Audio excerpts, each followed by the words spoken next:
Good morning and happy NFL game day. Welcome to the Early Edge. I'm Grace Remington. We are previewing all of your Week 2 NFL games. But before we begin, you know what to do. Please like this video and subscribe to the SportsLine YouTube channel. Was anybody up at 2 a.m. last night? Because I think that's the new prime time. Colorado doing crazy things. So let's take a look at how our college football bets did yesterday. 11 and 12, no, not our best day. But here's the good news. It is so hard to grade some of these teams to start the season. Transfer portal went crazy. Everyone seemingly has a new quarterback. So now that we have a couple data points, I think we can grade some of these position units a little bit more accurately. And once we get into conference play, where the play is more even on both sides of the field, we're going to have some tighter bets here. So looking forward to that. Let's get our Week 2 preview underway, though, in the NFL and bring in the crew. We got RJ White, BurghBets, and Sia Nejad. A lot of games, not a lot of time on this show. So here's what we're going to do, dear listener. We're going to rapid fire these, starting with the 1 o'clock slate. You guys ready? Let's do it.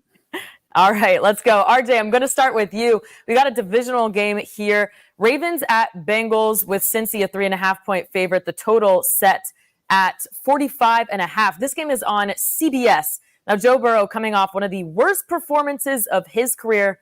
The Ravens getting Mark Andrews back, but lose J.K. Dobbins. How you playing this?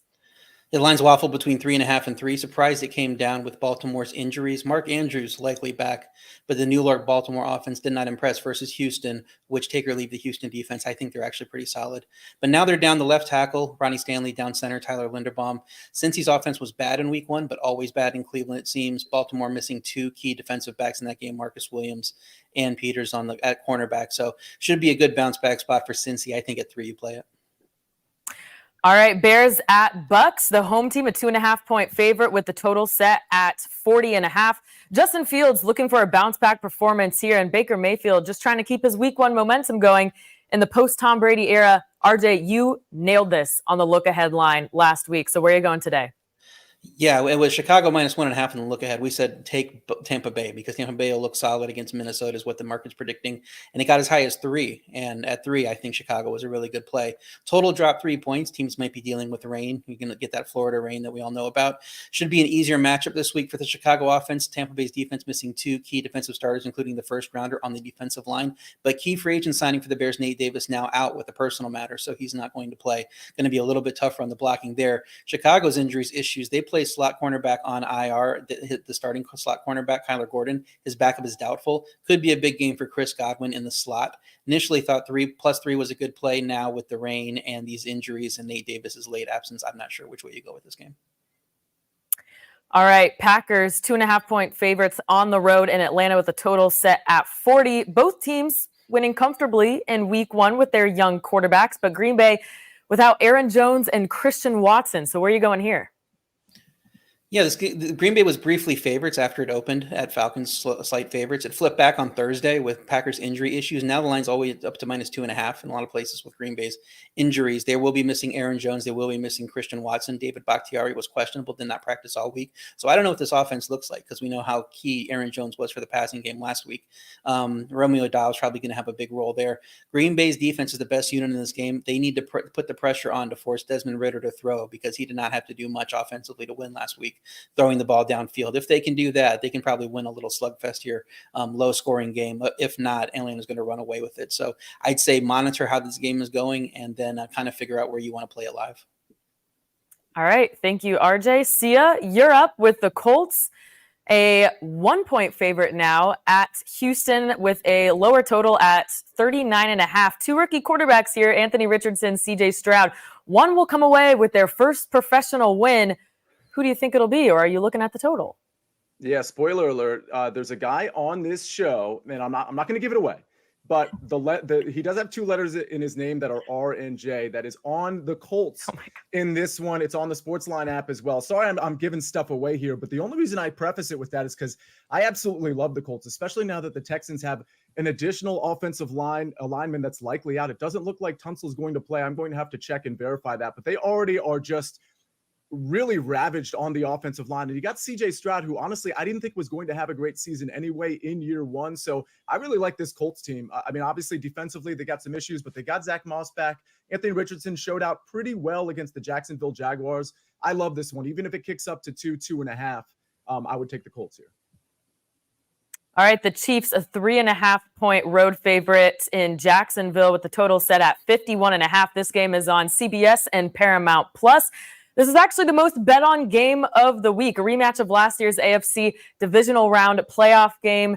And the Chiefs are getting Travis Kelce and Chris Jones back. Chiefs Kingdom rejoicing. Sia, where are you going here? Well, you said it. I mean, Chris Jones and Travis Kelce, I don't even think it's arguable. Those are the 2 and 3 in terms of most impactful to the Kansas City Chiefs. It's why I had the Lions plus 4.5 on Thursday Night Football. You can't just be the Kansas City Chiefs. Yeah, you got Mahomes, but you don't have Kelce. You don't have Chris Jones. Now they do, and you got a Jaguars team that I still think is overvalued in the market. So I really like the Chiefs here -3, even though they're on the road. I will say this: there's a birthday narrative at play as well. Patrick Mahomes' birthday is, in fact, today. Throw that out. Chris Jones is back. Travis Kelce is back. This is still a team that is in a higher class than the Jacksonville Jaguars. Give me the Chiefs -3. We love a birthday narrative. Yeah. All right, last one for you, Sia, in the early slate. Chargers, 2.5-point favorite at the Titans with a total of 45.5. This line has moved closer to the Tennessee side. Now, well, yeah, going from 3.5 to 2.5. As the biggest news, running back Austin Eckler out with an injury. So how are you playing this one? Yeah, so I was on the Titans all week, but I really wasn't willing to make it an official play. I think this line is super curious, especially when you see the Titans. We know they're a travesty on the back end, and Justin Herbert should have some smooth sailing. But D-Hop is a little banged up. Skoronski, their offensive guard, is going to be out. And yet this line is actually moving towards the Titans. That really tells you something about how the market is appreciating Titans football, Mike Vrabel football. This is a stay away for me. But if I was going to bet anything, believe it or not, I'd be on the Titans side because that's where I was this entire week. You mentioned Mike Vrabel. He is 60% against the spread as an underdog. A reminder to the viewer or listener, if you like any of these leans, any of these picks, you can place these wagers at BetMGM, and we got a nice little deal for you here. New BetMGM customers can sign up today and get $200 in bonus bets. Just place your first wager of at least $10, and you will receive $200 instantly in bonus bets, regardless of your wager's outcome. So you can win or lose your bet. You will still get the $200 in bonus bets, but you have to use the code EDGE200.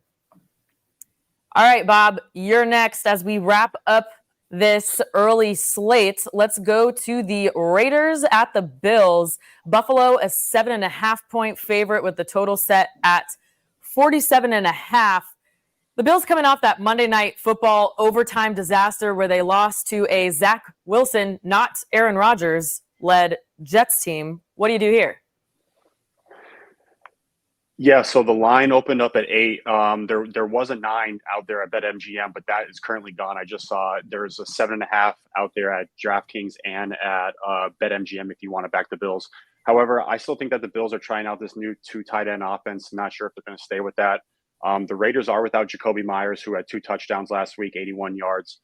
As we know, Josh Allen struggled, three interceptions, and they had everything on their side despite Aaron Rodgers going down. Raiders traveled from the West Coast to the East Coast. A lot of people might be thinking that that the Bills should have a big effort with their home opener, but this Raiders defense is kind of feisty. You know, Max Crosby coming off the edge, Marcus Peters at corners. But the main thing is that the Bills offense just did not look like they did in the past. So I don't know if this is a team that I want to be laying this many points with currently. And even though that the Raiders do have I think they're 26th ranked in pass defense, they have their own offensive struggles. The only way I could look at this game is at the total, and I would go under in this one. It's kind of gross, but I would go under. All right, and last game of the early slate, Seahawks at the Lions. Detroit, a 5.5-point favorite at home with the total set at 47. Maybe an overreaction of a line here after the Lions upset the Chiefs in primetime on Thursday, and then Seattle had an embarrassing loss to the Rams. So what do you do here? Yeah, so this total opened up at 51. It's 51.5. It came down. It's currently, I think, 47, maybe 47.5 out there everywhere. Seattle is without their starting left tackle, Charles Cross. And like you said, their offense was pretty weak last week. They only totaled 197 yards, but they also allowed 426 total offensive yards to, I think, a weak Rams offense right now. Last year, these two teams played twice, and they in both games they totaled 80 points, and the next game they totaled 93 points. I think that Seahawks, they tried to establish the run. They were unsuccessful. Geno Smith had a lot of pressure. He's going to get a lot of pressure in this game from this Lions defense. The Lions still allowed 250 passing yards to a Travis Kelce-less Chiefs. So I think if Geno could have some time, he's going to have to air it out. I don't know if the run game is going to be there, especially with that defensive line for the Lions. So I would look at over in this one. You mentioned the Seattle injuries with both starting tackles out. They had to persuade 41-year-old Jason Peters out of retirement. Not a good scenario. All right, that wraps the early slate. We're breaking down the afternoon slate next, but first, a word from one of our sponsors. We need your sports news anywhere. We've got breaking news to bring you. Then get your sports anytime you want them. Big trade news overnight to discuss. Because we know you need sports all the time. A lot of movement in the rankings this week. A legend adds to their legacy. We're bringing you that breaking news right here on HQ. CBS Sports HQ, anywhere, anytime, all the time. All the time is right. Remember, you can watch our early edge cappers there throughout the day, any day of the week. We got you covered. Okay, moving on to the 4 o'clock slate. Now, RJ, back to you. The Giants, a 4-point road favorite at the Cardinals. Another low total here at 39.5. Giants basically trying to save face here after that embarrassing shutout on home field. Sorry, by the way, Bob. And then the Cardinals coming off what was actually a competitive game against the Commanders. So what do you think about this one? Competitive game for their defense. Their offense did not look great. The line here got as high as Giants -6 before sharp action pushed it down. Arizona's offense as bad as expected, but the defense did play well. 42 second half yards allowed in that game, and that was a very competitive game from start to finish. Giants left tackle Andrew Thomas going to test the hammy before the game, see if he can go. If he can't, that could be dangerous for Daniel Jones behind that offensive line. But Darren Waller is good. He was on the injury report last week, completely no tag this week, so he's good to go. I'm not sure how good the Giants are. I think you throw out that Dallas game being an elite defense. It got out of hand, so I think they'll get a better chance to prove it here. But at 4, the interesting thing is that in the Circa Million contest, the biggest Vegas contest, it's so overweighted to the Giants. I think 1,300 people took the Giants and only 300 took the Cardinals as one of their top 5 picks. So that tells me that's little alarm bells there. If everybody's so confident in the Giants there with such a huge split, that maybe the Cardinals are the way to go. Okay. Yeah. Got to watch the market movement. 49ers, a 7.5-point favorite at the Rams with a total of 45.5. Perhaps the Rams overvalued after that big win against Seattle. And then the 49ers were dominant in a road win against Pittsburgh. Oh, and Nick Bosa expected to see more snaps here in week 2. So what do you like here? Yeah, I don't know if I call a team overvalued if they're 7.5-point dogs at home. It's hard to say that, but line has come down a touch. I saw 8.5 earlier in the week. Plenty of 7s available now. Total has been creeping up as bettors buy into that Rams offense from week 1, especially if Puka Nacua does play. He was on the injury report as questionable. McVay expects all 4 questionable people to play, so that gives the Rams a better chance in this game. Even if San Francisco dominates, watch out for a Stafford backdoor cover. He looked like one of the top 10 quarterbacks in the NFL last week with how he was managing that offense, even without Cooper Kupp. So I think he can go and get that score he needs late to give you the backdoor cover. So I would be very wary taking the 49ers in anything but a teaser if you can tease it from 7.5. All right. Thanks, RJ. Bob, headed back to you. For the Jets at Cowboys, this had the wildest line movement of the week with the obvious news of Aaron Rodgers. Look-ahead line was Cowboys -3. That jumped 6.5 points after Aaron Rodgers was injured and out for the season. So what do you do with this one? Yeah, and the total was pretty crazy too. The total opened up at 46.5. It's 38.5 everywhere right now.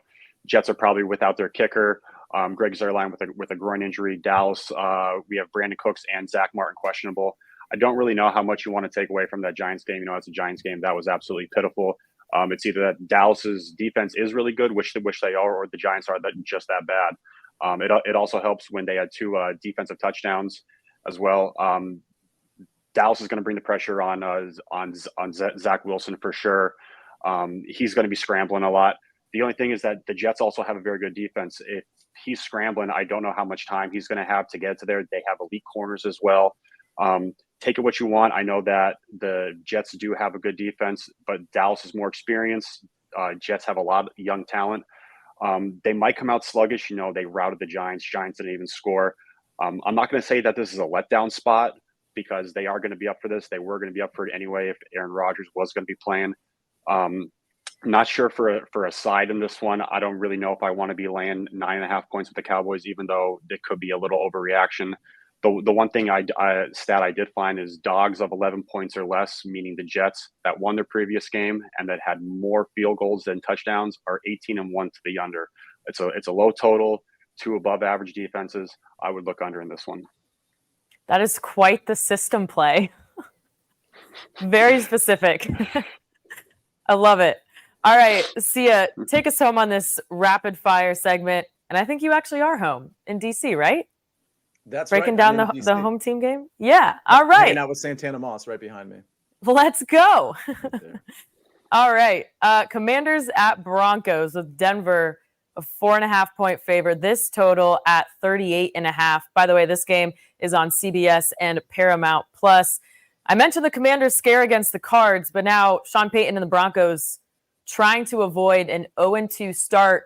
This game expected to be low scoring, but how low scoring? What are you playing here? Yeah, I do expect it to be low scoring. I think that total's pretty efficient. It's interesting. It's 4.5 here. It's 3.5 in a lot of places, just as an FYI. I do lean towards the Commanders here. Jerry Jeudy being back and being healthy does throw a little bit of a wrinkle into this, which is why I haven't made the Commanders an official play. But if you look at these two teams, they're very similarly constructed. They've got good defenses. Washington's better than the Broncos, in my opinion. They've got decent skill position players. They've got decent running backs, and they've got, below average quarterbacks at this point. Sam Howell, if he doesn't turn the ball over, Washington is going to cover this line. It's a stay away for me with a lean to the Commanders. All right, we are very cool with stayaways. Okay, we got our best bets next, but first, a message from our friends at CBS Sports HQ.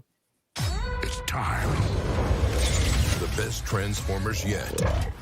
There you go. Is now streaming on Paramount Plus. This is gonna be fun, man.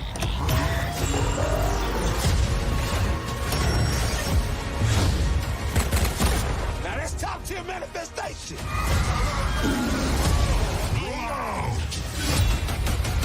Transformers: Rise of the Beasts. Rated PG-13. Now streaming on Paramount Plus. Okay, apparently my coworkers at HQ are now Transformers. I was just reading the rundown, guys, but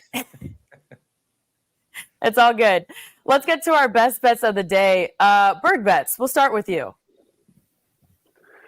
Yeah, this was one of the games I talk about. I'm going to look at Seahawks and the Lions. Everything I said in the beginning is what I'm going to look at as well. The players and the coaches, they want this place to be loud. It's their home opener. You have their cornerbacks. They want everyone to wear ski masks. The coaches want the place to be absolutely electric. Sold out crowd. They're standing room only tickets. Detroit's defense held Kansas City to only 2 field goals in the second half. They had all the momentum in half, and now coming into their first home game, they're also unveiling a Barry Sanders statue for some even extra motivation. Seattle does have those injuries with their offensive line. I think they're healthier. They have the better defense to contain the run. Geno Smith was pressured all game in week 1. They're going to put the pressure on him with Hutchinson coming off the edge. I like the Lions to cover here at home. I know it's kind of public. There's a lot of sharps on Seattle, but Seattle off a home loss that are now playing on the road since 2021. They are 2-4 against the spread. So I'll be on the Lions plus 4.5. Okay. Or minus 4.5. I'm sorry. Thank you, Bob. Sia, you got a kind of trendy play here with the Falcons. I'm seeing a lot of people pick that one. Thank you very much. Appreciate that. Yeah. So tell me why you like Atlanta today.